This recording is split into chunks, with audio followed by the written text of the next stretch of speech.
పోలీసులు పెట్టి అడ్డుకొని అరెస్ట్ చేయించి తిరుచానూరు పోలీస్ స్టేషన్ కి తరలించడం జరిగింది. ఆ తర్వాత కూడా చాలా సందర్భాల్లో ఈ భూమి స్థానికంగా వాళ్ళందరికీ కూడా స్థానికంగా ఇళ్ల స్థలాలు కేటాయించాలని చెప్పి మనం పెద్ద ఎత్తున ఆందోళనలు పోరాటాలు చేశాం.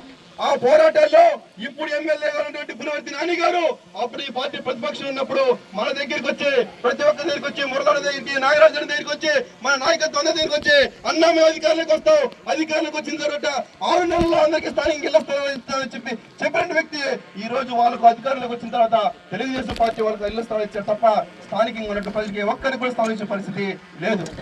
ఆయన 100 రోజుల పాలన పూర్తి చేసుకుని ఇక్కడ విజయోత్సవ సభ పెట్టాడు మంగళం క్వార్టర్స్ హై స్కూల్లో. దాదాపు 1000 మంది సమక్షంలో మనం అందరం కూడా వెళ్ళి స్థానికంగా మీరు అధికారులకు వచ్చింది స్థానికంగా వాళ్ళకి స్థానిక ఇవ్వాలని చెప్పంటే మమ్మల్ని అందరినీ భుజం తట్టి అన్న కరెక్ట్ గా 6 నెలలు అప్పటికి 100 రోజులు పూర్తి అయిపోయింది, మళ్ళీ ఒక 6 నెలలు టైం చెప్పాడు. 6 నెలల్లో ఎన్టీఆర్ గృహాలు కట్టించేస్తారు. ఈ స్థలంలో ప్రతి ఒక్కరికి కొన్నటువంటి స్థానికులకి ఏ ఒక్కరికి అన్యాయం చేయను, అందరికీ ఇళ్ల స్థలాలు ఇక్కడే ఇస్తానని చెప్పి ఆయన హామీ ఇచ్చాడు. ఆయన హామీ ఇచ్చి దాదాపు 16 నెలలు పూర్తి అయిపోతా ఉన్నది. ఆయన హామీ నెరవేరల.